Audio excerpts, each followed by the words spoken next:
Jai Hind friends, today is Saturday 10th June 2023.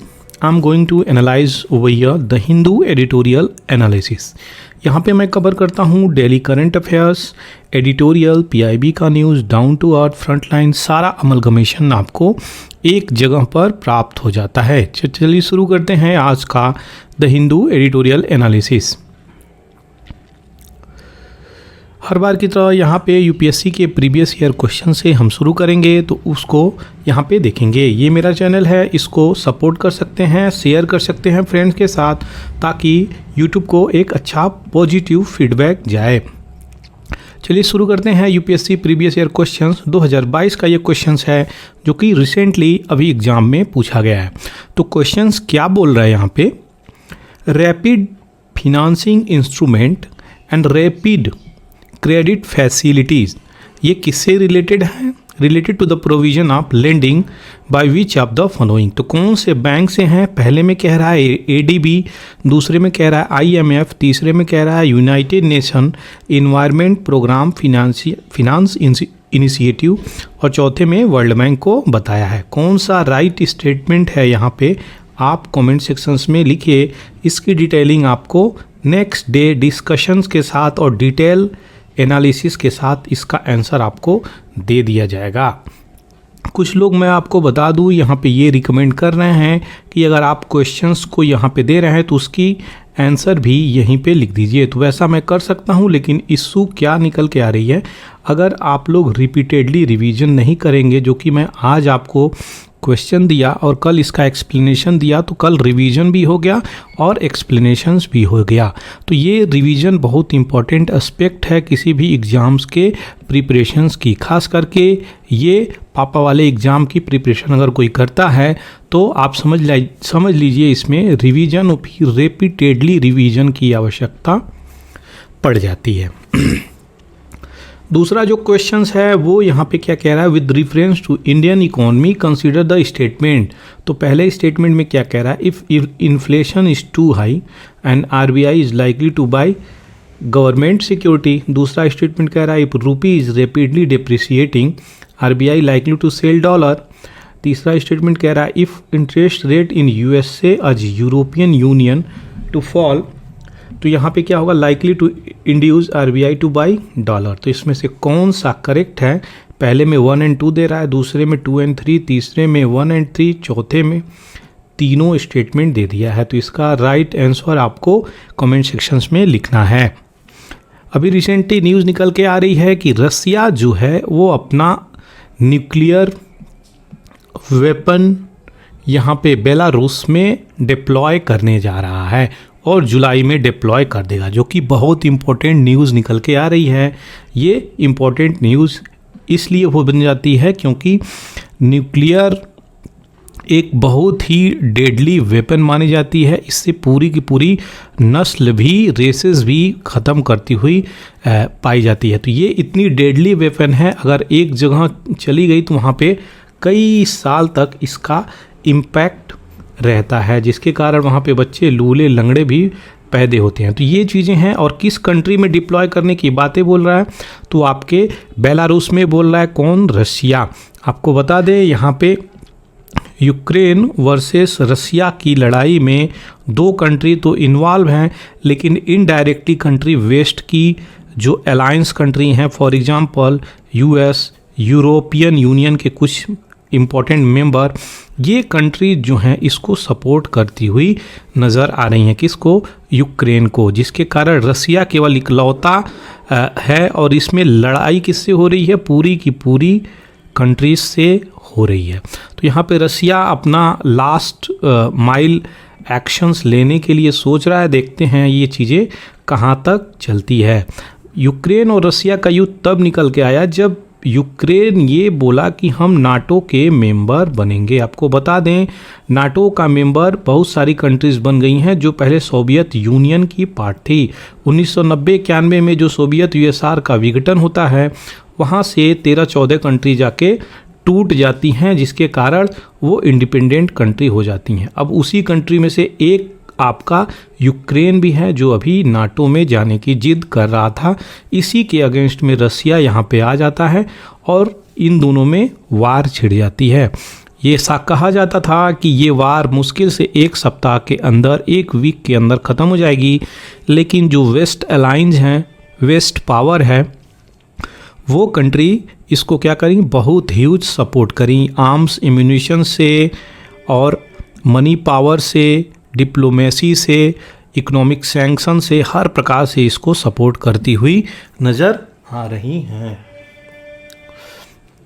देख सकते हैं यहाँ पे बेलारूस का ये लोकेशंस, इसकी राजधानी मिन्स्क है और बाउंड्री किससे करती है, तो रसिया से, लात्विया से, लिथुआनिया से और पोलैंड से, यूक्रेन से। तो यूक्रेन में ये चेर्नोबिल का एक्सीडेंट हुआ था। अब एक ज़पोरिज़िया, ये यहाँ पे जो पावर प्लांट है, यहाँ पे भी आपका कहीं ना कहीं एक्सीडेंट होने की संभावना हो सकती है, क्योंकि न्यूक्लियर मिसाइल अगर चलेगी तो उसकी सीमाएं सीमित होती हैं, ऐसा बिल्कुल भी हम सोच नहीं सकते। तो वो कहीं पे भी अटैक किया जा सकता है अगर इस प्रकार से पीस प्रोसेस को लेके आगे नहीं बढ़ा गया। तो ये कहीं ना कहीं तीसरे वर्ल्ड वार की तरफ ये चीज़ें निकलती हुई आ रही हैं। ये चीज़ें तय हैं कि अगर ये मिसाइल छूट गई तो कहीं ना कहीं ये रीजन में बहुत बड़ी तबाही आ सकती है। तो ये चीज़ें चल रही हैं। आगे बढ़ते हैं नए PIB न्यूज़ की तरफ, देखेंगे आज का PIB न्यूज़। अभी रिसेंटली WHO ने यहाँ पे रिपोर्ट में ये बताया है कि 4 लाख डायरिया डेथ यहाँ पे चीज़ें एवर्ट कर दी गई हैं, रोक दी गई हैं। किस चीज़ से? केवल 100% टैपिंग वाटर की वजह से। तो यहाँ पे नरेंद्र मोदी यहाँ पे अपना चीज़ों को बताते हुए जल जीवन मिशन, जो कि मंत्री कौन है, गजेंद्र सिंह शेखावत, यहाँ पे इस चीज़ों को रिपोर्ट दिए हैं। तो ये अगर tapping water last mile connectivity village को भी और दूर दराज देशों को भी मिल जाती है तो हम लोगों की डायरिया से मृत्यु कम हो जाएगी। तो यहाँ पे WHO का ये रिपोर्ट निकल के आया है। डिजिटल लाइब्रेरी यहाँ पे इनिशिएटिव किया गया है। कहाँ? आपके बस्ती में। बस्ती कहाँ है? उत्तर प्रदेश में। तो ये इम्पोर्टेंट न्यूज़ है, जो कि UP PCS की अगर तैयारी करते हैं उनके लिए ये इम्पोर्टेंट न्यूज़ हो जाता है। तो डिजिटल लाइब्रेरी कहाँ पे इनिशिएटिव की गई है? तो आपके बस्ती में एक इम्पोर्टेंट न्यूज़ है। दूसरा जो इम्पोर्टेंट न्यूज़ है, CEO OpenAI कंपनी के CEO कौन है? Sam Altman. इनको सामा भी बोला जाता है। तो यहाँ पे क्या कर रहे हैं? ये नरेंद्र मोदी से मिलने यहाँ पर पहुँचे हैं और एक मीटिंग हुई है। देखते हैं इसमें क्या चीज़ें निकल के आती हैं। आपको बता दें, ये OpenAI कंपनी जो है ChatGPT, यही कंपनी OpenAI जो कंपनी है उसके CEO सैम अल्टमैन ChatGPT को लेके आए हैं, जो कि एक रिवोल्यूशनरी कदम माना जा रहा है आज के टेक्नो फील्ड में। यह एक लैंग्वेज मॉडल कोडेड कंपनी है। आप कोई भी लैंग्वेज बोलिए, इसमें एक्यूरेसी के साथ आपका ट्रांसलेशंस भी हो जाएंगे, बशर्ते उस लैंग्वेज के ग्रामर होनी चाहिए। दूसरी बातें, ये इसका उपयोग बहुत वास्ट है। ये भी कहा जा रहा है कि कई लोगों का जॉब भी खा जाएगा ये कंपनी, ये चीज़ें अगर आ गई तो ChatGPT। दूसरी तरफ बातें बोली जा रही हैं कि टेक्नोलॉजी हमेशा एक तरफ जॉब कम करती है तो दूसरी तरफ जॉब को उससे अधिक क्रिएट करती हुई नज़र आती है। तो ये भी एक एंगल है, इसको भी हम लोग देख सकते हैं। दूसरा इम्पोर्टेंट है ICAR, Indian council of agriculture research. ये एग्रीकल्चर रिसर्च ये जो है न्यू दिल्ली में अभी साइन किया है MOU अमेजोन किसान से। किस चीज़ के लिए? कि उनकी इनकम को कैसे लेके आगे चला जाए, उनको डिफरेंट क्रॉप्स के लिए क्या ऑप्टिमम यील्ड होना चाहिए, उस पर कार्य करने की जोर दी गई। तो ICAR और अमेजोन किसान, ये चीज़ें याद होनी चाहिए। तीसरी जो न्यूज़ निकल के आ रही है, यहाँ पे डाइवर्सिफाइड किया गया यूज ऑफ कोल को, कि किस प्रकार से हम इसको डीकार्बनाइज कर सकते हैं और गवर्नमेंट का क्या इनिशिएटिव है कि 2070 तक हमें कार्बन न्यूट्रल बनने का टारगेट है। क्या आप बता सकते हैं चाइना का कार्बन न्यूट्रल टारगेट किस साल तक है? US का कार्बन न्यूट्रल टारगेट किस साल तक है? ये दोनों क्वेश्चंस इंपॉर्टेंट है, आप कमेंट सेक्शंस में ज़रूर लिखें। सागर समृद्धि एक इनिशिएटिव है minister of port shipping and waterways के द्वारा। तो यहाँ पे क्या चीज़ें मॉनिटर करेंगे, तो जो भी चीज़ें चल रही हैं वेस्ट टू वेल्थ, जो भी वेस्ट प्रोडक्ट निकल रहा है उसको किस प्रकार वेल्थ में कन्वर्ट किया जाए, ये सागर समृद्धि योजना के तहत चलाया जाएगा। किस मिनिस्ट्री का? शिपिंग मिनिस्ट्री यहाँ पे इसको लॉन्च कर रही है। आगे बढ़ते हैं नए एडिटोरियल की तरफ। यहाँ पे हम देखेंगे अनवेवरिंग फोकस, यानी जो प्राइस स्टेबिलिटी है पब्लिक गुड के लिए वो नॉन नेगोशिएबल गोल है, इसमें कोई नेगोशिएट नहीं कर सकता, ये बहुत इंपॉर्टेंट है। जो भी कंज्यूमर प्राइस इंडेक्स है, लोगों का दाम बढ़ जाना, इन्फ्लेशन हो जाना, तो ये प्राइस स्टेबल होनी चाहिए, तभी जो है कॉमन ह्यूमन बीइंग यहाँ पे इसको परचेज कर सकेगा। अदरवाइज देश में भूखमरी फैल जाएगी, लोग खरीद ही नहीं पाएंगे, तो भूख से स्टारवेशन होने लगेंगे।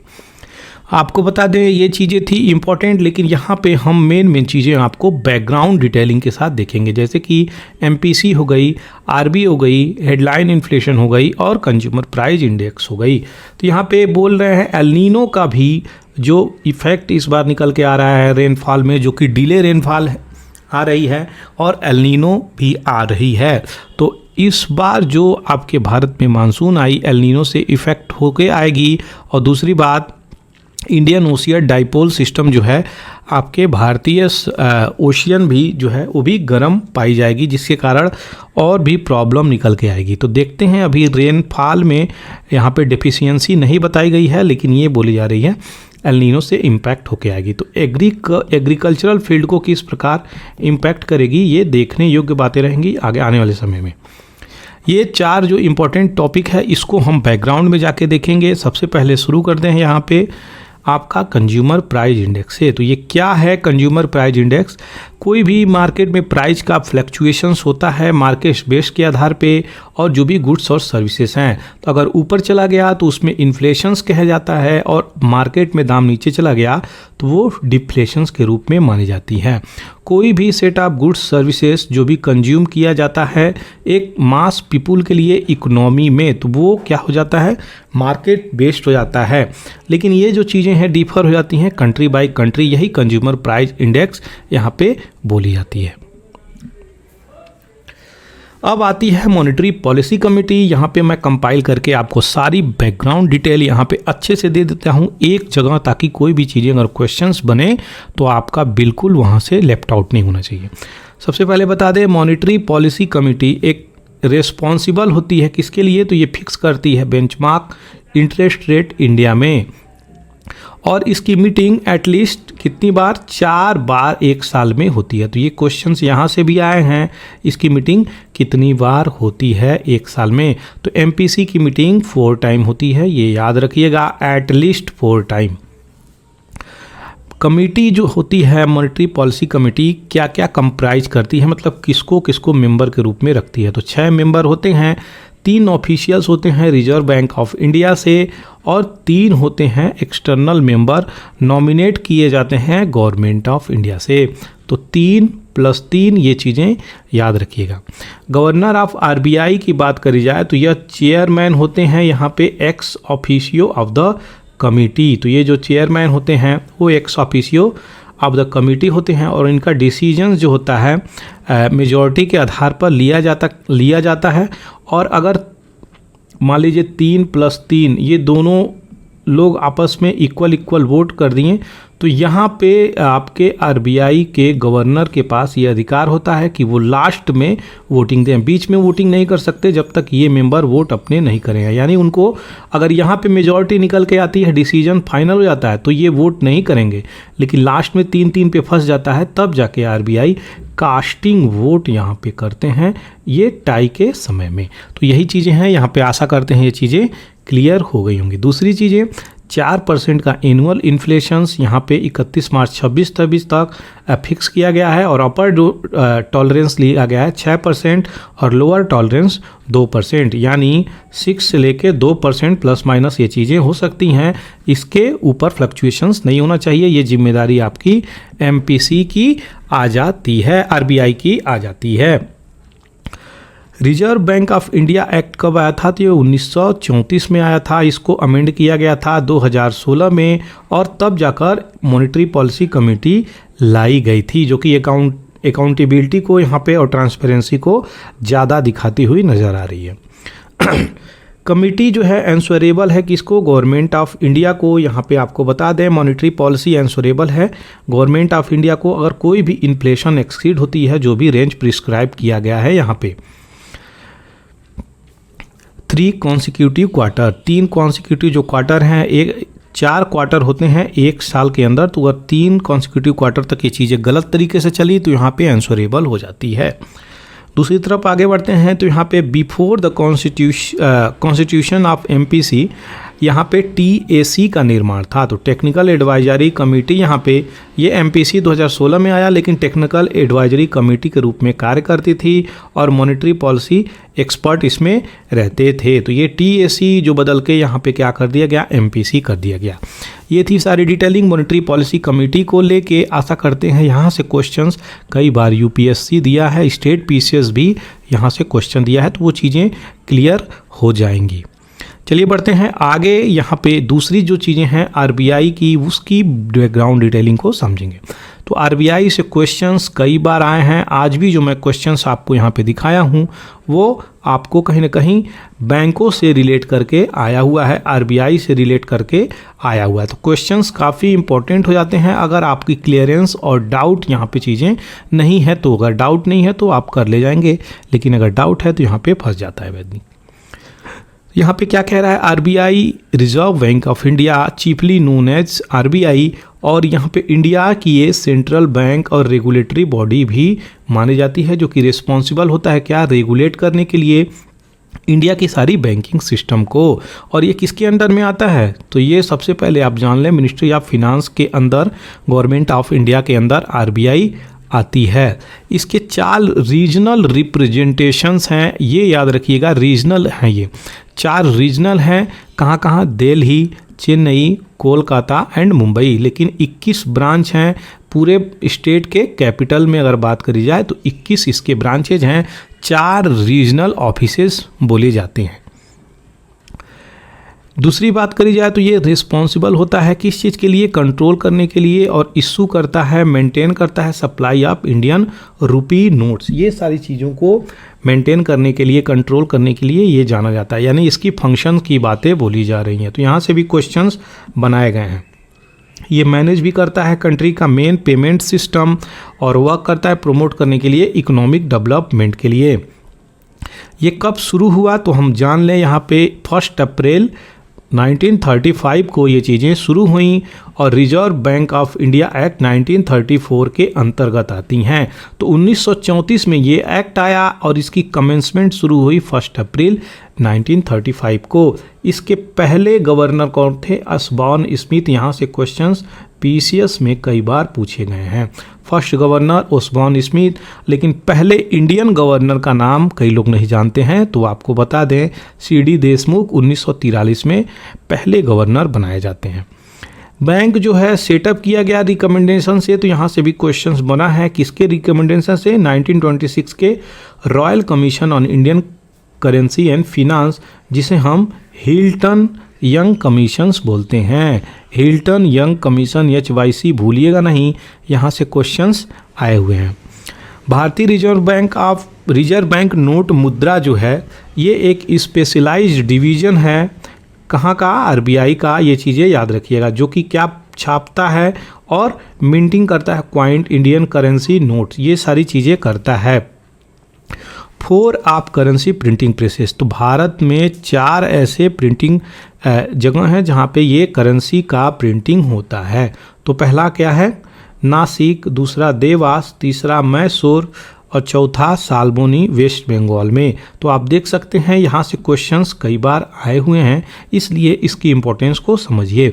यहाँ पे कोई भी चीज़ ऐसा नहीं छोड़ूंगा जो आपके क्वेश्चंस में आया हो और मैं यहाँ पे लेफ्ट आउट हो जाऊँ, तो ऐसा बिल्कुल भी नहीं होगा। आरबीआई इस्टेब्लिश किया है National Payment Corporation of India और one of the specialized division यहाँ पे रेगुलेट करता है क्या, payment and settlement system in India. तो ये NPCI जो है इंपॉर्टेंट है, यहाँ से भी क्वेश्चंस बने हैं।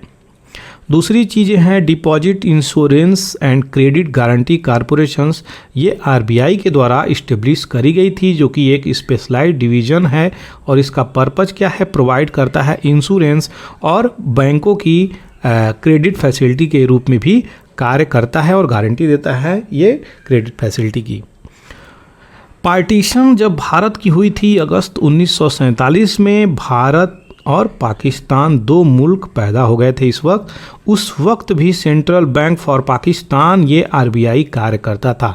1948 तक आपका आरबीआई ये बता दें पाकिस्तान का भी कार्य करता था। तो यहाँ पे 1948 तक कार्य किया और स्टेट बैंक ऑफ पाकिस्तान जब शुरू हुआ उसके बाद से ये चीज़ें चली गई। 48 के बाद ये चीज़ें नहीं हुई। 48 तक सेंट्रल बैंक फॉर पाकिस्तान के लिए भी कार्य करता था।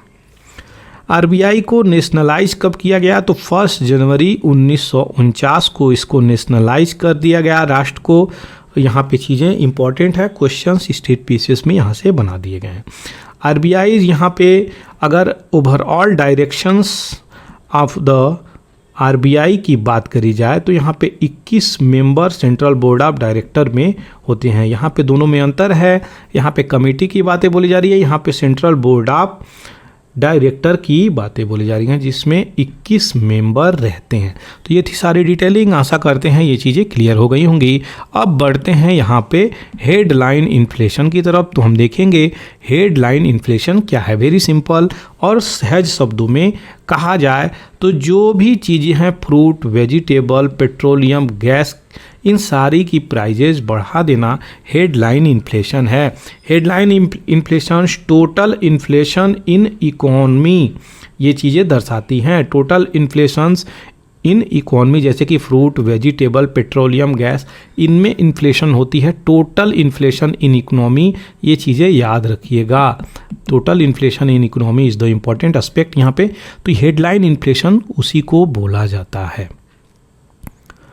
आगे बढ़ते हैं। यहाँ पे एक कॉम्प्लिकेटेड केस है। यहाँ पे यूएस की पॉलिटिक्स को लेके यहाँ पे इशू है, बहुत ज़्यादा इम्पॉर्टेंट नहीं है लेकिन फिर भी थोड़ी सी इसकी बैकग्राउंड को हम लोग देखेंगे। तो यहाँ पे पहला जो है आपको बता दें 2024 का इलेक्शंस होने वाला है यूएस में। तो यूएस में दो पार्टी प्रोमिनेंट हैं, एक डेमोक्रेटिक, दूसरी रिपब्लिकन। तो रिपब्लिकन जो पार्टी है डोनाल्ड ट्रंप की है और डेमोक्रेटिक जो है बिडेन हेड कर रहे हैं। तो ये दो पार्टी में इशू निकल के आ रहा है। डोनाल्ड ट्रंप पे बहुत सारे केस के 37 के आसपास चार्जेस लगे हैं, फॉर्मर प्रेसिडेंट जो थे वहाँ पे। और यहाँ पे ये भी बातें बोली जा रही हैं कि ये इनको कहा गया कि ये बहुत सारा कॉन्स्पायर किए हैं, षड्यंत्र रचे हैं और एक एस्पियोनेज एक्ट है जो यहाँ पे सीक्रेट तरीके से कार्य करता था, उसको भी कहीं ना कहीं वायलेशंस किए हैं। दूसरी तरफ डोनाल्ड ट्रंप ये बोलते हुए नज़र आ रहा है कि हिलेरी क्लिंटन भी 2016 का जो इलेक्शंस हुआ था वहाँ पे वो प्राइवेट सर्वर से कार्य करती हुई नज़र आई, जो कि ये गलत बात है। यहाँ पे ऐसी बातें बोली जा रही हैं। तो न्यूयॉर्क शहर यहाँ पे ह्यूज मनी इन्वेस्टिगेशंस हुई थी और डेमोक्रेट अटॉर्नी और क्लासिफाइड डॉक्यूमेंट यहाँ पे जाँच के रूप में चली थी। तो ये जो चीज़ें हैं बिडेन और डोनाल्ड ट्रंप में अभी इलेक्शंस की रैलियां चल रही हैं जिसकी वजह से यहाँ पे इशू निकल के आ रही है। ये हमारे किसी कार्य का नहीं था लेकिन हाँ पार्टी किस किस पार्टी से कौन जुड़ा है, क्या इशू है, थोड़ा वो हमें जानकारी लेना ज़रूरी होता है। अब देखेंगे यहाँ पे यूएस के मैप को और समझेंगे कि क्या इंपॉर्टेंट लोकेशन है, क्योंकि कभी कभी ईस्ट और वेस्ट करके लोकेशन भी पूछ देता है। तो कैलिफोर्निया आपका वेस्ट में है और ये आपका नॉर्थ आ जाएगा, ये साउथ और ये ईस्ट। तो ये आज के डेट में अगर बात करें तो 50 प्रोविंसेस हमारे यूएसए में हैं, लेकिन पहले 13 स्टेट हुआ करते थे जब ये ब्रिटेन के कब्जा में था। तो ब्रिटेन के कब्जा में था तो केवल 13 स्टेट ही था, Virginia, north core, south Carolina, Georgia, Albania, ये टेक्सास देख सकते हैं, ये new Mexico, Arizona, Nevada, Orion, Washington. तो ये इम्पोर्टेंट चीज़ें हैं और आपको पता होना चाहिए। तो ये वाशिंगटन डीसी यहाँ पे है, न्यूयॉर्क यहाँ पे है, न्यू जर्सी, डेलामायर, मैरीलैंड, ये सारे प्रोविंसेस हैं। ये अलास्का जो है यहाँ पे नहीं है, अलास्का कनाडा के आसपास चीज़ें आती है। तो ये इम्पोर्टेंट चीज़, आशा करते हैं ये चीज़ें आपको क्लियर हो गई होंगी। इसकी लोकेशंस और प्रोविंसेस के बारे में मैंने डिटेलिंग दी और फ्लोरिडा भी यहाँ पे कैरिबियन सी के आसपास पड़ता है।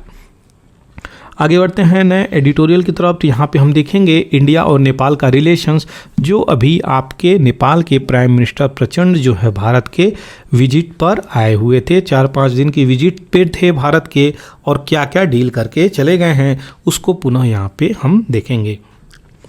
तो प्रचंड एक पॉलिटिकल करेज इस बार आए हैं, दिखाए हैं। पहले प्रचंड आपको बता दें एक कम्युनिस्ट आइडियोलॉजी को लेके आगे चल रहे थे, लेकिन अभी उनको बातें समझ में आ गई और वो इंडिया की तरफ अभी झुकते हुए नजर आए। पहले इंडिया पहली बार जब ये जीत कर आए थे तो सीधे चाइना की तरफ रुख डाले थे, लेकिन अभी जो है इंडिया की तरफ रुख डालते हुए नज़र आ रहे हैं। तो ये एक अच्छा बदलाव है इंडिया के पर्सपेक्टिव से। इंडिया और नेपाल के रिलेशंस को लेके अच्छी चीज़ें चलने की आशंकाएं नज़र आ रही हैं।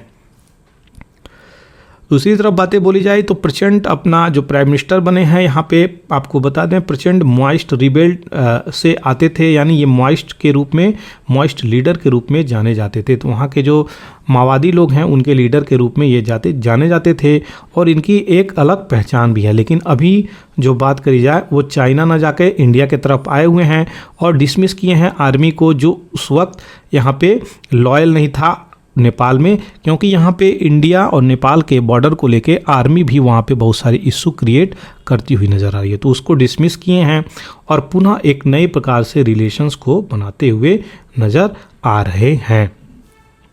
इंडिया भी यहाँ पे बहुत खुल के सामने आया है और प्रचंड को यहाँ पे अलग तरीके से डील किया गया है। बहुत पहले की बात करी जाए तो प्राइम मिनिस्टर या स्पेशल एनवाय जो बात करी जा रही है मधेसी लोगों की, तो वो प्रचंड कहीं ना कहीं अलग तरीके से इंडिया को डील कर रहे थे। तो यहाँ पे इंडिया भी अपना अलग प्रकार से रवैया अपना रहा था, यानी टीट फॉर टैट इंडिया भी कर रहा था। और इंडिया में जो मधेसी कम्युनिटी थी वहाँ पे अपना एनवाय भेजकर कह दिया था कोई भी प्रचंड को सपोर्ट ना करेगा। तो कोई भी प्रचंड को सपोर्ट नहीं किया तो इनकी सरकारें गिर गई थी। अब इनको समझ में आ गई है इंडिया क्या रोल प्ले कर सकता है और इंडिया से कटना कितना महंगा भी हो सकता है।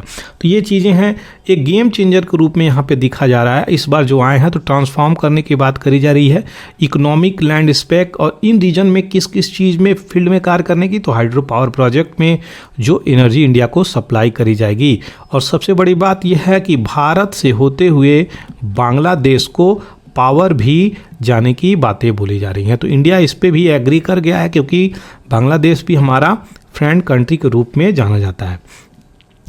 दूसरी तरफ रिवर ट्रांसपोर्ट सिस्टम और टूरिज्म सर्किट और कनेक्टिविटी को यहाँ पे डेवलप करने की भी बातें चली जा रही हैं। कोविड-19 के बाद बहुत सारी हम लोग चीज़ें यहाँ पे डिलीवरी दिए, जिसके कारण ये लोग समझें कि कहीं ना कहीं इंडिया इमीडिएट एक्शंस में भी हमारा हेल्प करता हुआ नज़र आ रहा है।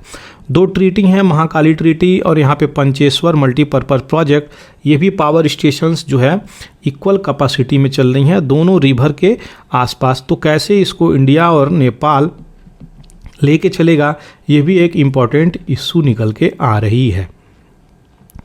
देख सकते हैं इंडिया और नेपाल ये रहा, तो ये आपका उत्तराखंड, ये सिक्किम, ये चाइना और ये बिहार और उत्तर प्रदेश, उत्तराखंड और ये आपका बांग्लादेश एंड सिक्किम से भी बॉर्डर करता है। तो कितने स्टेट से बॉर्डर करता है?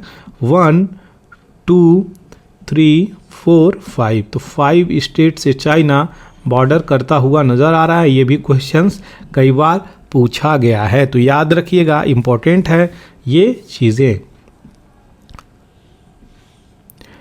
दूसरी तरफ जो डील हो रही है वो इन्हेंस करेगा क्या? डिजिटल फिनेंशियल कनेक्टिविटी को और एक अलग स्टेज पे ले आके डेवलपमेंट को रखेगा। जो भी MOU हुई है वो किस पर हुई है? National Payment Corporation of India और नेपाल क्लियरिंग हाउसेज लिमिटेड। तो यहाँ पे मेमोरेंडम ऑफ अंडरस्टैंडिंग हुई है, एक आपसी सहमति जिस पे हाँ बोली गई है और इस प्रकार से डिजिटल फिनेंशियल के लिए भी चीज़ें आगे चली गई हैं। तो क्रॉस बॉर्डर डिजिटल पेमेंट यहाँ पे चलने की बात बोली जा रही है और इंडिया ऑफर करेगा एक ग्राउंड स्टेशंस और सप्लाई करेगा 300 user terminal to offer services of South Asia satellite. बहुत बड़ी बात है ये, साउथ एशिया सैटेलाइट में यहाँ पे अगर इंगेजमेंट नेपाल का भी होगा तो ये एक अच्छा अचीवमेंट है स्पेस फील्ड में नेपाल के लिए। तो यहाँ पे ग्रांट और असिस्टेंस भी इम्पॉर्टेंट हो जाएगा, इंडिया को देना पड़ेगा। रीजनल कोऑपरेशंस की बात बोली गई है स्पेस सेक्टर में, स्पेस टेक्नोलॉजी में और टेली कम्युनिकेशन में, broadcasting, telemedicine, tele education, e governance में, बैंकिंग एंड एटीएम सर्विसेज और मेट्रोलॉजिकल डिपार्टमेंट में भी, डिजास्टर रिस्पांस में भी, नेटवर्किंग, एकेडमिक और इंस्टीट्यूशंस में भी। तो ये इंपॉर्टेंट एस्पेक्ट है, इस फील्ड में कार्य कर रहा है, इसको और प्रमोट किया जा रहा है। एजुकेशन से लेके हेल्थ तक, स्पेस से लेके टेक्नोलॉजी तक, बैंकिंग से लेके टेली कम्युनिकेशन तक, ये सारी चीज़ों में एक प्रकार से प्रमोट करने की बातें बोली जा रही हैं, आगे ले जाने की बातें बोली जा रही हैं। रियल चैलेंज यहाँ पे क्या है कि नेपाल पहले से ही एक डीपोलिटिकाइज कॉपरेशन की तरफ चल रहा है। आपस में ही कंट्री के अंदर ही कई प्रकार की गुटें हैं जो आपस में अलग अलग विचार इंडिया के प्रति रखी हुई हैं।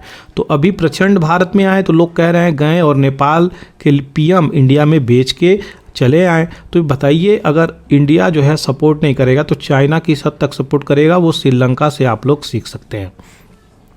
तो यहाँ पे वही चीज़ें बोली जा रही हैं कि कोऑपरेशंस करना जरूरी है। सबसे बड़ी बात यह है जो इंडिया का इमेज अलग अलग विचार से लोग देखते हैं और पॉलिटिकल बैकग्राउंड से यहाँ पे खंगाल के देखते हैं, तो वो गलत है। इस तरीके से इंडिया और नेपाल का रिलेशंस खराब होता हुआ नज़र आएगा। इस पे कार्य करने की जोर देनी चाहिए।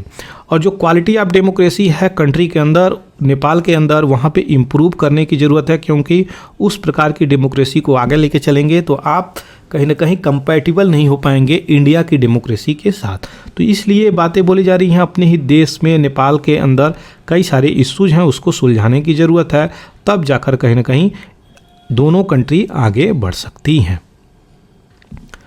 आगे बढ़ते हैं नए एडिटोरियल की तरफ। तो यहाँ पे इलेक्ट्रिसिटी डिस्ट्रीब्यूशंस कंपनी है, उसको लेके यहाँ पे कोई न्यूज़ आई हुई है। तो इलेक्ट्रिसिटी एक्ट 2003 में यहाँ पे आती है। ये प्रोवाइड करता है क्या, फ्रेमवर्क प्रोवाइड करता है dismantling of the state electricity board. तो इसको ख़त्म करने के लिए ये एक्ट लाया जाता है कि स्टेट की जो बोर्ड ऑफ इलेक्ट्रिसिटी है उसको ख़त्म कर दिया जाए, और सेपरेशन ऑफ जनरेशंस, ट्रांसमिशन और डिस्ट्रीब्यूशंस इनटू सेपरेट कंपनी। तो ये सेपरेशन, जनरेशंस और ट्रांसमिशन, इलेक्ट्रिसिटी कोई एक अगर पैदा कर रहा है वन, तो ये सेपरेट कर रहा है, जनरेट कौन कर रहा है और ट्रांसमिशन कौन कर रहा है। तो उस इलेक्ट्रिसिटी का ट्रांसमिशन, सेपरेशन और जनरेशन, तो उत्पादन कौन कर रहा है, कौन पहुंचा रहा है, कौन रख रहा है, ये तीनों अलग अलग फैक्टर यहाँ पे आते हैं। तो उसी को यहाँ पे बताई गई थी, और इसको इलेक्ट्रिसिटी जनरेशन एक्ट ये जो 2003 में आई थी उसके तहत इसको डी लाइसेंस कर दी गई थी। लेकिन ट्रांसमिशंस और डिस्ट्रीब्यूशंस को लाइसेंस जोन में ही रखा गया था। क्वेश्चंस आ सकता है इलेक्ट्रिसिटी से, इसलिए इसको समझना जरूरी है। इलेक्ट्रिसिटी जनरेशंस डी लाइसेंस किया गया था, लेकिन ट्रांसमिशन और डिस्ट्रीब्यूशंस को लाइसेंस किया गया है अभी भी। यानी ट्रांसमिशन और डिस्ट्रीब्यूशन कौन पहुंचाएगा और कौन बांटेगा, ये दोनों को लाइसेंस की ज़रूरत पड़ेगी आज के डेट में भी, और रेगुलेटरी एक्टिविटी इस पे चलेगी। तो ये तो इम्पोर्टेंट चीज़ें हैं। लॉन्ग टर्म पावर की बात करें तो ये परचेज एग्रीमेंट जो हुआ है ये अभी बढ़ रहा है, और जो भी डिस्कॉम कंपनी, डिस्कॉम का मतलब डिस्ट्रीब्यूशन कंपनी जो भी हैं, वो किस प्रकार से इसको लेके चल रही हैं अपने टैरिफ को, क्योंकि उनकी जो सब्सिडीज़ हैं वो स्टेट से नहीं जाती थी, ये इशू निकल के आई है। तो यहाँ पे उसी की बातें बोली जा रही हैं, किस प्रकार से ग्रोथ होगी, रिन्यूएबल पावर को किस प्रकार से हम लेके आएंगे, प्राइवेट इन्वेस्टमेंट लगाएंगे, और टैरिफ बेस्ड जो बोली लगी थी इलेक्ट्रिसिटी डिस्ट्रीब्यूशन कंपनी जो कि डिस्कॉम बोली जाती है, उसमें किस प्रकार से टैरिफ को हम डील करते हुए नज़र आएँ। क्योंकि अभी रिसेंटली हर एक स्टेट में इलेक्ट्रिसिटी का चार्जेज जो है काफ़ी ऊपर गया है, इसलिए जो स्टेट सब्सिडी देती थी किसको, डिस्कॉम कंपनी को, जो छोटे छोटे डिस्ट्रीब्यूटर हैं, प्राइवेट डिस्ट्रीब्यूटर उभर के जो आए हैं, उनकी बातें बोली जा रही हैं। तो किस प्रकार से उसको डील किया जाएगा, और नेशनल सोलर मिशन जो कि इम्पोर्टेंट मिशन है, भारत में चीपेस्ट रेट पे प्लेट भी सोलर मिशन के प्रोवाइड किए जा रहे हैं। तो हमें रिन्यूएबल एनर्जी की तरफ भी चलना है, और हमें ये पावर शॉर्टेज पे भी ध्यान देना है कि कहीं सीधे शिफ्ट हो जाए रिन्यूएबल पे तो पावर शॉर्टेज ना हो जाए। डिस्कॉम कंपनी को भी देखना है, छोटी छोटी कंपनी, प्राइवेट प्लेयर को भी देखना है। ये सारी इंपॉर्टेंट एस्पेक्ट को लेके चलना है। इलेक्ट्रिसिटी एक्ट जो है कंज्यूमर को 1 लोड ऑफ यहाँ पे मेगावाट और above the right to open access, तो right to open access 1 megawatt तक यहाँ पे देती है। जो भी डिस्कॉम्स हैं उनकी बातें बोली जा रही हैं। तो यहाँ पे इनेबल करता है कि आप खरीद सकते हैं जो भी चीज़ चाहें यहाँ पे डिस्कॉम से यहाँ पे खरीद सकते हैं और डिस्ट्रीब्यूट कर सकते हैं। तो ये चीज़ें यहाँ पे बोली जा रही हैं। और सब्सिडी सरचार्ज यहाँ पे जो चल रहा है, अगर वो सही समय पे टाइम पे नहीं मिलेगा डिस्कॉम को, तो ये कहीं ना कहीं इशू निकल के आएगा। स्टेट इलेक्ट्रिसिटी बोर्ड कमीशंस यहाँ पे प्रोग्रेसिवली रिड्यूस करे क्रॉस सब्सिडीज जो कि रिमेन अनइम्प्लीमेंट है। तो अभी तक इम्प्लीमेंट इसको नहीं किया गया है। स्टेट जो सब्सिडी दे रही है उसको बोला जा रहा है उसको हटाइए। तो ये चीज़ें किस हद तक डिस्कॉम कंपनी को लेके आएंगी, ये भी क्वेश्चंस उठाता हुआ नज़र आ रहा है। Reform, market, competitions, consumer choice, ये सब आपस में जुड़े हुए हैं। इसमें पॉजिटिव कनोटेशंस क्या निकल के आता है कि डिस्कॉम जो है अभी एक वीक लिंक सप्लाई चेन है इलेक्ट्रिसिटी की बात किया जाए तो। और यहाँ पे राइजिंग हो रही है किसमें, कम्युनिटी लॉस। जो भी डिस्कॉम्स है वो कहीं ना कहीं लॉस में चल रहा है, हमें सही प्रकार से रेगुलेट नहीं कर पा रहे हैं, सब्सिडी टाइम पे नहीं दे पा रहे हैं, अपने लॉ फ्रेमवर्क नहीं कर पा रहे हैं, इम्प्लीमेंट नहीं कर पा रहे हैं, तो जिसकी वजह से ये लॉस में चल रहा है। और इनएबिलिटी टू पे जनरेटर्स ऑन टाइम, तो जो भी जनरेट कर रहे हैं इलेक्ट्रिसिटी उनको टाइम पे भी पेमेंट भी नहीं मिल पा रहा है। तो ये प्रॉब्लम डिस्कॉम के साथ चलती हुई आ रही है। स्टेट गवर्नमेंट इसको सही प्रकार से डील नहीं कर पा रही है और टाइमली सब्सिडी भी जो कि इस लॉ के अनुसार जरूरी है, ये भी चीज़ें नहीं मिल पा रही हैं। Financing, equity as well as डेप्ट आर डी रिस्क, यहाँ पे चीज़ें डी रिस्क तो हो गई हैं ये सब चीज़ें, लेकिन इसको किस प्रकार से हमें आगे लेके चलना है पावर सप्लाई को कि कहीं ये शॉर्टेज ना हो जाए। क्योंकि यूके में अभी रिसेंटली शॉर्टेज का भी बातें हो रही हैं क्योंकि वो रिन्यूएबल एनर्जी पे बहुत तीव्र गति से शिफ्ट हो रही है कंट्री। तो इसकी वजह से यहाँ पे सारी बातें बोली जा रही हैं। सारे डिस्कॉम को सही प्रकार से रेगुलेट और इम्प्लीमेंट करने की ज़रूरत है। आगे बढ़ते हैं, इकोनॉमी एंड ऑटो पायलट। यहाँ पे ऑटो पायलट पे चल रही है, यहाँ पे बातें बोली जा रही हैं। तो चीफ इकोनॉमिक एडवर्टाइजर कौन है यहाँ पे, एडवाइजर यहाँ पे वी अनंता नागेश्वरन, यहाँ पे ये बातें बोली जा रही हैं।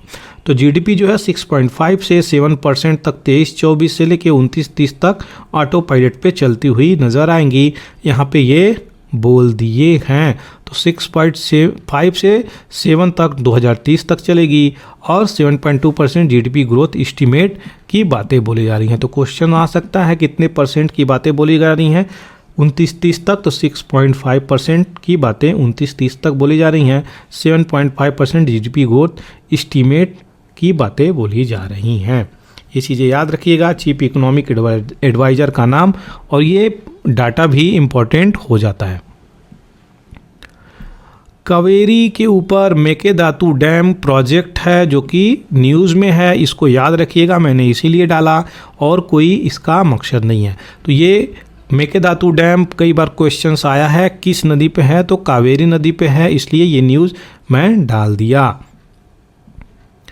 अभी रिसेंटली 2 जून को जो ट्रेजेडी हुई है ट्रेन की, उसकी बातें यहाँ पे बोली जा रही हैं। तो बालासोर डिस्ट्रिक्ट में 2 जून को ये चीज़ें हुई जो 3 ट्रेनें आपस में टक्कर खाके यहाँ पे कम से कम 288 प्लस पीपल की डेथ हो गई। तो यहाँ पे ये बताया जा रहा है सबसे ज़्यादा उसमें से माइग्रेंट लेबर की मृत्यु हुई है। अब माइग्रेंट लेबर की मृत्यु हुई है तो कितने लोगों की बॉडी अभी पहचान भी नहीं हो पाई है। तो ये सारी इशू निकल के आई हैं। यहाँ पे देख सकते हैं इतना ब्रूटल एक्सीडेंट 2 डिकेड में पहली बार हुई है।